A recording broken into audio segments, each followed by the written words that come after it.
Hi, hello, welcome to PharmaFlick.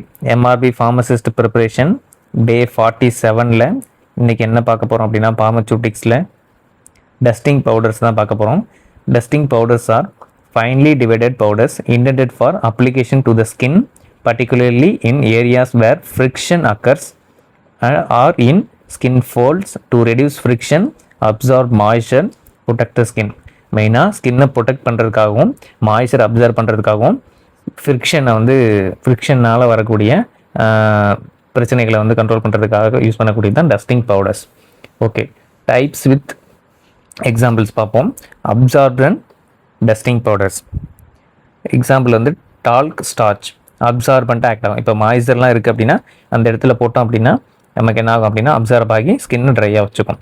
Medicated dusting powders zinc oxide, boric acid, இது ரெண்டும் medicated dusting பவுடர்ஸாக use பண்ணுறோம்.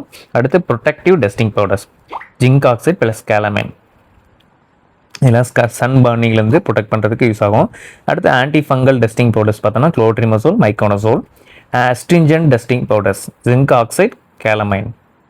அடுத்து என்னென்ன அடிட்டிவ்ஸ் யூஸ் பண்ணுறாங்க, அதோட எக்ஸாம்பிள்ஸ் என்ன, கான்சன்ட்ரேஷன் என்னென்னு பார்ப்போம். மெயினாக அப்சார்ப்ஷன்ஸ் யூஸ் பண்ணுவோம். அப்புறம் பவுடர்ஸ்னாலே அட்சார்பன்ட் யூஸ் பண்ணுவோம்னு பார்த்தோம். அதை கையோலின், பென்டோனைட், டால்க் ஸ்டார்ச். மெயினாக பவுடர்ஸ்னாலே டால்க் ஸ்டார்ச் யூஸ் பண்ணுவோம். அப்சார்பன்ட் அப்படின்னு பார்க்கும்போது 20 to 80% யூஸ் பண்ணுறோம். அட்சார்பன்ட்ஸ் பார்த்தோன்னா example kaolin, bentonite 10 to 30% use பண்ணுறோம். அப்புறம் protectives zinc oxide, calamines use பண்ணுறோம் 5 to 25%. ஆன்டி மைக்ரோபியல்ஸில் boric acid, salicylic acid use பண்ணுறோம் 1 to 5%. ஆன்டி ஃபங்கல்ஸில் குளோட்ரிமசோல், மைக்கோனசோல் பார்த்தோம் 0.5-2%. ஃப்ராக்ரன்சஸில் lavender oil, rose oil use பண்ணுறோம் 0.1 to ரொம்ப மினிமலாக 1% வரை யூஸ் பண்ணுறோம். Others menthol and camphor 0.1 to 1% use பண்ணுறோம். எதுக்காக இந்த பவுடர்ஸ் யூஸ் பண்ணுறோன்றதை பார்த்துட்டோம். ஃப்ரிக்ஷனை குறைக்கும், மாய்ச்சர் அப்சர்வ் பண்ணிக்கும், ஸ்கின்னை ப்ரொடெக்ட் பண்ணி வைக்கும், ப்ரொவைடிங் கூலிங் ஆர் சூத்திங் எஃபெக்டை கொடுக்கும். அடுத்து manufacturing methods of dusting powders. Trituration method, இது வந்து ஸ்மால் குவான்டிட்டிஸில் மேனுஃபேக்சர் பண்ணுறதுக்கு யூஸ் பண்ணக்கூடியது. லெவிகேஷன் ஆர் ட்ரைச்சுரேஷன் மெத்தடு, இன்க்ரீடியன்ஸை வந்து ட்ரைச்சுரேட் பண்ணி வச்சுக்கிறோம். எப்படின்னா யூனிஃபார்மாக இருக்கிற அளவு வரையும் ட்ரைச்சுரேட் பண்ணி வச்சுக்கிட்டு மிக்ஸ் பண்ணி அதை பேக் பண்ணி லேபிள் பண்ணி வச்சுக்கிறோம். கோர்ஸ் பார்ட்டிகல்ஸ்லாம் இல்லாத மாதிரி பார்த்துக்கிறோம். லார்ஜ் ஸ்கேல் ப்ரொடக்ஷனுக்கு இது செட் ஆகாது கண்டிப்பாக. அடுத்து ஜியோமெட்ரிக்கல் டைல்யூஷன். ஜியோமெட்ரிக்கல் டைல்யூஷனில் இது எதுக்கு யூஸ் பண்ணுவோம் அப்படின்னா சூட்டபிள் ஃபார் பொட்டன் ட்ரக். பொட்டன் ட்ரக்கில் ட்ரக்கை வந்து மிக்ஸ் பண்ணிப்போம். ஸ்மால் குவான்டிட்டியாக டைலூண்ட்டை வச்சு மிக்ஸ் பண்ணிக்கிட்டு அதுக்கப்புறம் மேக்கப் பண்ணோம். இந்த mixture is then gradually mixed with remaining diluent geometric progression. திரும்ப தேவையான அளவுக்கு என்ன பண்ணுறோம், டைலூண்ட்டை வச்சு மேக்கப் பண்ணுவோம். அதுதான் ஜியாமெட்ரிக்கல் டைலூஷனில் மேனுஃபேக்சர் பண்ணுறது. அடுத்து பாசிங் த்ரூ சீவ்ஸ்.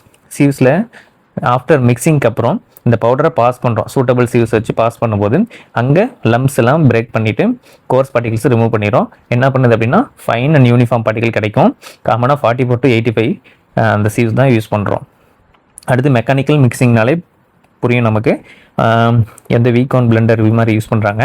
மெக்கானிக்கல் மிக்சிங்கில் லார்ஜ் ஸ்கேல் ப்ரொடக்ஷனில் யூஸ் பண்ணுறதுக்காக இந்த மெக்கானிக்கல் மிக்சிங் வந்து யூஸ் பண்ணுவோம். அடுத்து ingredients are mixed in mechanical blender, அதாவது வீகான் பிளெண்டர் கொடுத்துருக்காங்க example. For a specific time ensure uniform mixing and labour. Care should be taken to avoid segregation ஆகாத மாதிரி கேர் பார்த்துக்கணும். ஓகே, ஐடியல் டஸ்டிங் பவுடர்னா எப்படி இருக்கணும்னு பார்க்கணும். நான் இரிட்டண்ட்டாக இருக்கணும், சாஃப்டாக இருக்கணும், ஸ்மூத்தாக இருக்கணும், ஃப்ரீ ஃப்ரம் கிரிட்டி பார்ட்டிகல்ஸ் இருக்கக்கூடாது. அப்புறம் யூனிஃபார்ம் அண்ட் ஃப்ரீ ஃப்ளோயிங்காக இருக்கணும், அப்சார்பன்ட் அண்ட் ப்ரொடெக்டிவாக இருக்கணும், stable and free from microbial கண்டாமினேஷனும் இருக்கக்கூடாது. அடுத்து அப்ளிகேஷன் பார்ப்போம். ஸ்கின் ப்ரொடெக்ஷன், ஸ்கின்னை ப்ரொடெக்ட் பண்ணுறதுக்காக பாருங்கள், protect skin from moisture, friction, irritation. இது 3 விஷயத்துக்காக தான் டஸ்டிங் பவுடர் யூஸ் பண்ணுறோம். Friction, irritation, moisture. Talcum powder example. அடுத்து treatment of skin disorder, useful in rashes, prickly heat. அப்புறம் இன்டர்ட்ரைகோனா ஸ்கின்னும் என்ன பண்ணும் அப்படின்னா ஃப்ரிக்ஷனால் ஒரு வரக்கூடிய ஸ்கின் கண்டிஷன் பேர் தான் இன்டர்ட்ரைகோ அப்படின்னு சொல்லுவோம். And fungal infection, friction on skin, அதுதான் வந்து இன்டர்ட்ரைகோன்னு சொல்லுவோம். ஸ்கின்லேயே வர ஸ்கின்னும் அப்டேஷன் ஆகும்போது வரக்கூடிய அந்த கண்டிஷன் பேர் தான்.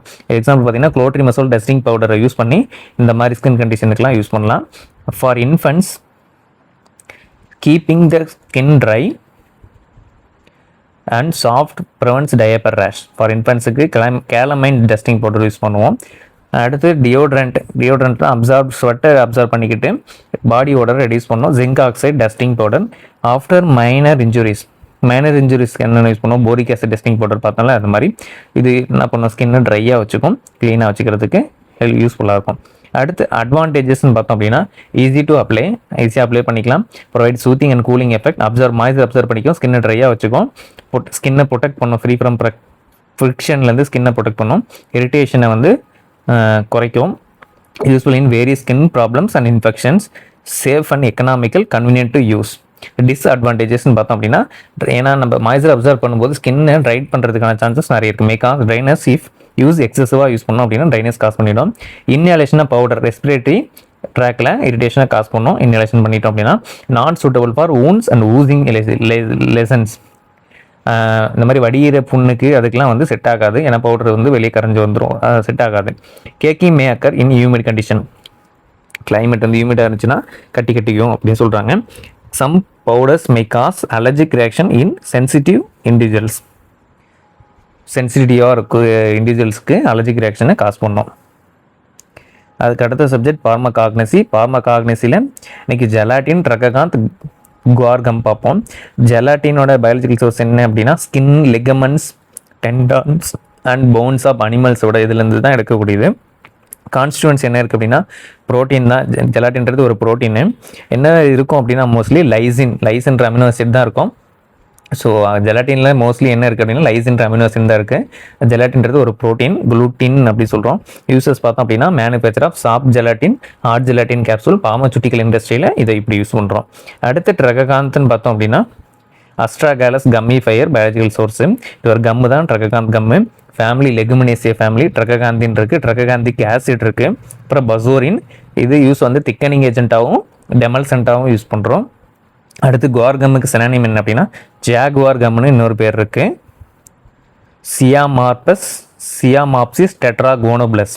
சியாமாப்சிஸ் டெட்ராகோனோபிளஸ் ஃபேமிலி வந்து லெகுமினேசியா ஃபேமிலி. கெமிக்கல் கான்ஸ்டன்ஸ் என்ன இருக்குது அப்படின்னா குவாரன் இருக்கான். பைண்டிங் ஏஜென்ட்டு எமல்ஜென்ட், டிஸ்இன்டிகிரேட்டிங் ஏஜென்ட்டாக இதை யூஸ் பண்ணுறோம். அதுக்கு அடுத்த சப்ஜெக்ட் பார்மகாலஜியில் இன்றைக்கி பெனிசிலின் பார்ப்போம். பெனிசிலின்றதுலாம் வந்து பீட்டா லாக்டம் ஆன்டிபயோட்டிக்ஸ் கீழே வரும். பெனிசிலின் கண்டுபிடிச்சது அலெக்சாண்டர் பிளம்மிங். பெனிசிலின் எதுலேருந்து எடுக்கிறோம் அப்படின்னா பெனிசிலின் கிரைசோஜினம் அப்படின்ற மைக்ரோ ஆர்கானிசம்லேருந்து தான் எடுக்கிறோம். ஓகே, இது எப்படி கிளாஸிஃபை பண்ணியிருக்காங்க அப்படின்னு பாருங்கள். நேச்சுரல் பெனிசிலின் நேச்சுரல் பெனிசிலின் கீழே பென்சைல் பெனிசிலின் வருது, பெனிசிலின் ஜி. அதுக்கப்புறம் அதிலே வந்து புரோக்கைன் பெனிசிலின் வரும், அதுக்கப்புறம் பென்சாதைன் பெனிசிலின்லாம் வரும். ஓகே, அடுத்து செமி சிந்தட்டிக் பெனிசிலின் பாருங்கள். Acid resistant penicillin. அப்போ இந்த பெனிசிலின்லாம் என்ன ஆகும் அப்படின்னா கேஸ்ட்ரிக் ஆசிடில் ஸ்டேபிளாக இருக்காது, இன்ஸ்டேபிளாக இருக்கும். ஸோ அதனால் வந்து ஆசிட் ரெசிஸ்டன்ட் பெனிசிலின் மாடிஃபை பண்ணி உருவாக்கியிருக்காங்க. அதுதான் பீனாக்சி மெத்தில் பெனிசிலின் பி. அடுத்து பெனிசிலினேஸ் ரெசிஸ்டன்ட் பெனிசிலின்.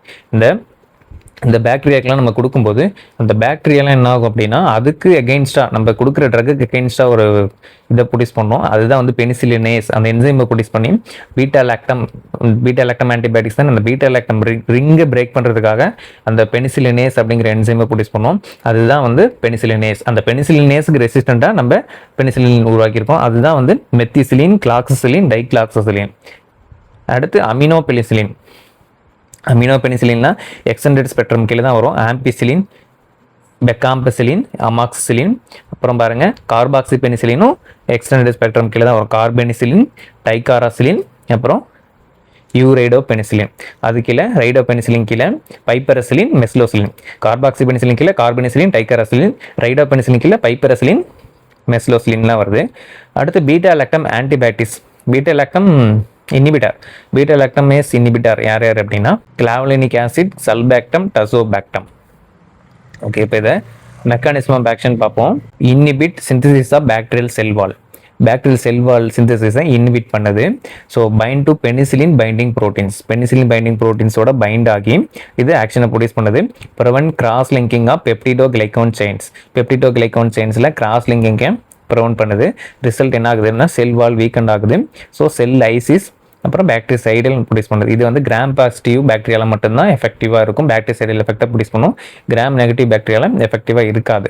ஏன் அப்படின்னா இந்த பாக்டீரியாவோட செல் வால் வந்து கிராம் பாசிட்டிவ் பாக்டீரியாவில் தான் வந்து என்ன இருக்கும் அப்படின்னா பெப்டிடோ கிளைகோன் லேயர் வந்து இருக்கும். அது நிறைய இருக்கும், ரெண்டுலேயுமே இருக்கும். அதில் வந்து கிராம் நெகட்டிவ் பேக்டீரியாவில் பெப்டிடோ கிளைகோன் லேயர் வந்து அடுக்கு கம்மியாக இருக்கும். இதில் கிராம் பாசிட்டிவ் பேக்டீரியாவில் பெப்டிடோ கிளைகோன் லேயர் வந்து அதிகமாக இருக்கும்.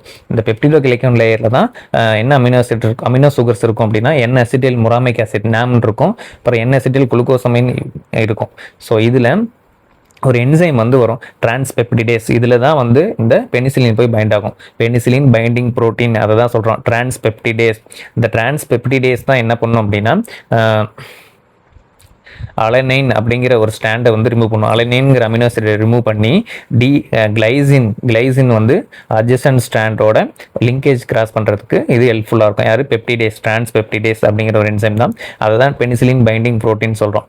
ஸோ இந்த பெனிசிலின் பைண்டிங் ப்ரோட்டீன் டிரான்ஸ்பெப்டிடேஸோட நம்ம பீட்டா லாக்டம் ஆன்டிபயோட்டிக்ஸ் கொடுத்தோம் அப்படின்னா அந்த இடத்துல போய் இது பைண்ட் ஆகிட்டு என்ன பண்ணும் அப்படின்னா வீக்கன் செல்வால் உருவாக்கிடும். அதே அந்த நார்மலாக கிளைசின் வந்து கிராஸ் லிங்கேஜ் பண்ணிச்சு அப்படின்னா நல்ல ஸ்ட்ராங்கான ரிஜிடான என்ன பண்ணும் அப்படின்னா செல்வால் உருவாக்கும். ஸோ நம்ம பீட்டா லாக்டம் ஆன்டிபயோட்டிக்ஸ் கொடுத்தோம் அப்படின்னா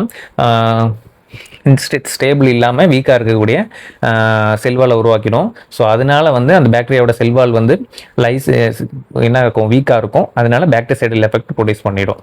ஸோ அதுதான் அது.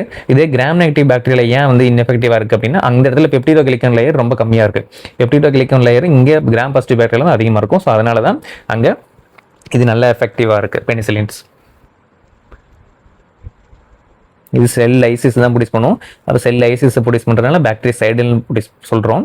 அடுத்து கிளினிக்கல் யூசஸ்ன்னு பார்த்தோம் அப்படின்னா respiratory tract infection, pneumonia, tonsillitis, skin and soft tissue infections, அப்புறம் இயர் நோஸ் த்ரோட் இன்ஃபெக்ஷன் கொடுக்குறோம், டென்டல் இன்ஃபெக்ஷன் கொடுக்குறோம், சிப்லிஸ்க்கு பென்சைல் பெனிசிலின் கொடுக்குறோம், பென்சாதைல் பெனிசிலின் கொடுக்குறோம், அப்புறம் என்டிரோகாக்கல் எண்டோகார்டிட்டிஸ் வித் அமினோகிளிகஸோட சேர்த்து கொடுக்குறோம், ஹெலிகோபேக்டர் பைலோரி எடாடிகேஷனுக்காக வித் அதர் ட்ரக்ஸோட சேர்த்து கொடுக்குறோம், யூடிஐக்கு கொடுக்குறோம், ப்ரொபைலாக்சிசின் ருமேட்டிக் ஃபீவர்லையும் கொடுக்குறோம். எக்ஸாம்பிள்ஸ் கரண்ட்டாக யூஸ் பண்ணக்கூடிய பெனிசிலின்ஸ் என்ன? Benzyl penicillin, phenoxymethyl penicillin, amoxicillin, extended spectrum கீழே, ஆம்பிசிலின் எக்ஸ்டெண்டட் ஸ்பெக்ட்ரம், கிளாக்ஸோசிலின்லாம் பெனிசிலினேஸ் ரெசிஸ்டன்ட் கீழே வரக்கூடியது, பைப்பரசிலின், டெசோபேக்டம் சேர்த்து கொடுக்குறோம். டெசோபேக்டம்னா beta lactamase beta lactamase inhibitor தான் டெசோபேக்டம், பைப்பரசிலின் சேர்த்து கொடுக்குறோம். அதில் எக்ஸ்டெண்டட் ஸ்பெக்ட்ரம் கீழே வரக்கூடியது ரைடோ பெனிசிலின். அடுத்து அமாக்சிலின் ப்ளஸ் கிளாவலினிக் ஆசிட். சரி, இந்த பீட்டா லாக்டமேஸ் இனிபிட்டார்ன்றது பீட்டா லாக்டமேஸ்ன்ற என்சைம் தான் நம்ம பார்த்தோம். என்ன பண்ணும், இந்த பாக்டீரியா நம்ம இந்த பீட்டா லாக்டம் ஆன்டிபயோட்டிக்ஸை கொடுக்கும்போது அதுக்கு எகென்ஸ்டாக அது என்ன பண்ணுது அப்படின்னா உருமாறி பீட்டா லாக்டமேஸ் அப்படின்ற ஒரு என்சைமை செக்ரேட் பண்ணி தான் என்ன பண்ணுது அப்படின்னா நம்ம கொடுக்குற ட்ரக் பெனிசிலினை என்ன பண்ணுது, இன்ஆக்டிவேட் பண்ணி விட்டுரும். ஸோ அதுக்காக பீட்டா லாக்டமேஸ் இனிபிட்டார்னு சொல்லி கொடுக்குறோம். கிளாவலினிக் ஆசிட், சல்பேக்டம், டசோபேக்டம் இதெல்லாம் கொடுக்குறோம். இது என்ன பண்ணும் அப்படின்னா அந்த பீட்டா லாக்டமேஸ் அந்த மைக்ரோ ஆர்கானிசம் ப்ரொடியூஸ் பண்ணுற பீட்டா லாக்டமேஸை இது கில் பண்ணிடும். இந்த கிளாவலினிக் ஆசிடை சூசைட் இனிபிட்டார்னு சொல்கிறோம். ஏன் அப்படி சொல்கிறோம் அப்படின்னா இது gram negative bacteria, gram positive bacteria இருந்தாலும் சரி அது ப்ரொடியூஸ் பண்ணுற அந்த பீட்டா லாக்டமேஸ் என்சைமை கம்ப்ளீட்டாக என்ன பண்ணும் அப்படின்னா இர்ரிவர்சிபிளாகவும் கம்ப்ளீட்டாகவும் பிளாக் பண்ணி வேலை முடிஞ்சதுக்கப்புறம் என்ன பண்ணும் அப்படின்னா இதுவே இன்ஆக்டிவேட் ஆகிடும். இன்ஆக்டிவேட் ஆகிற செல்ஃபாக இன்வைட்டட் ஆகிறதுனால சூசைட் இனிபிட்டார் அப்படின்னு சொல்கிறோம். இன்னொன்று இம்பார்ட்டன்ட் நோட்டீஸ் என்ன அப்படின்னா always consider allergy history before prescribing பெனிசிலினை ப்ரிஸ்கிரைப் பண்ணுறதுக்கு முன்னாடி அலர்ஜி ஹிஸ்ட்ரி என்ன இருக்குது அப்படின்றத பார்க்கணும். அதுக்கு அடுத்த subject pharmacy law and ethics. இன்னைக்கு ஃபார்மசி லா அண்ட் எத்திக்ஸில் இம்ப்ளிமெண்டேஷன் ஆஃப் ஆக்ட்ஸ் அண்ட் ரூல்ஸை தான் பார்த்துட்ருக்கோம். ஓகே, எசென்சியல் கமோடிட்டிஸ் ஆக்ட் எப்போ இது பண்ணுறாங்க அப்படின்னா 1955 எசென்சியல் கமோடிட்டிஸ் ஆக்ட் 1955 இம்ப்ளிமெண்ட் பண்ணுறாங்க. அப்புறம் மெடிக்கல் அண்ட் டாய்லெட் ப்ரிப்பரேஷன் அதை எக்ஸைஸ் டியூட்டிஸ் ஆக்ட் 1955 இம்ப்ளிமெண்ட் பண்ணுறாங்க. மெடிக்கல் டாய்லெட் ப்ரிப்பரேஷன் ரூல்ஸும் 1956 கொண்டு வராங்க. காப்பிரைட் ஆக்ட் 1957 கொண்டு வராங்க. ட்ரேட் அண்ட் மெர்ச்சன்டைஸ் ஆக்ட் 1958 வருது. Prevention of cruelty of animals act வந்து 1960 கொண்டு வராங்க. PCA world intellectual property organisation விப்போ 1967 கொண்டு வராங்க. இன்செக்டிசைட்ஸ் ஆக்ட் வந்து 1968. அப்புறம் பேட்டன்ட் ஆக்ட் வந்து 1970 வருது. பேட்டன்ட் ஆக்ட் அதுக்கப்புறம் மெடிக்கல் டெர்மினேஷன் ஆஃப் ஆக்ட் வந்து 1971. இன்செக்டிசைட்ஸ் ரூல்ஸுக்கு வந்து 1971 கொண்டு வராங்க. அதுக்கு அடுத்து பேட்டன்ட் ரூல்ஸ் பார்க்குறோம். பேட்டன்ட் ரூல்ஸ் எப்போ கொண்டு வராங்க 1972. பேட்டன்ட் ஆக்ட் 1972 அதோட ரூல்ஸு. இன்செக்டிசைட்ஸ் ஆக்ட் வந்து 1968, அதோட ரூல்ஸ் வந்து 72ல் தான் 71ல் கொண்டு வராங்க. அதுக்கடுத்து பார்மசி ஆக்ட் அமெண்ட்மெண்ட், அதே போல் 1976ல் வருது pharmacy amendment act. Sales promotion employees condition service act, sales promotion employees condition of service ஆக்ட்ன்றது 1976ல், அதோட ரூல்ஸுமே 76ல் கொண்டு வராங்க. அடுத்து standards of weights and measures act, standards of weights and measures 1976ல் வருது. Sales promotion employee conditions of service act 1976லேயே இதெல்லாம் வந்துருதுலாம். அப்புறம் ஆர்ஃபன் ட்ரக் ஆக்ட் வந்து 1983ல் கொண்டு வராங்க. Narcotics and psychotropic substances act 1985. Central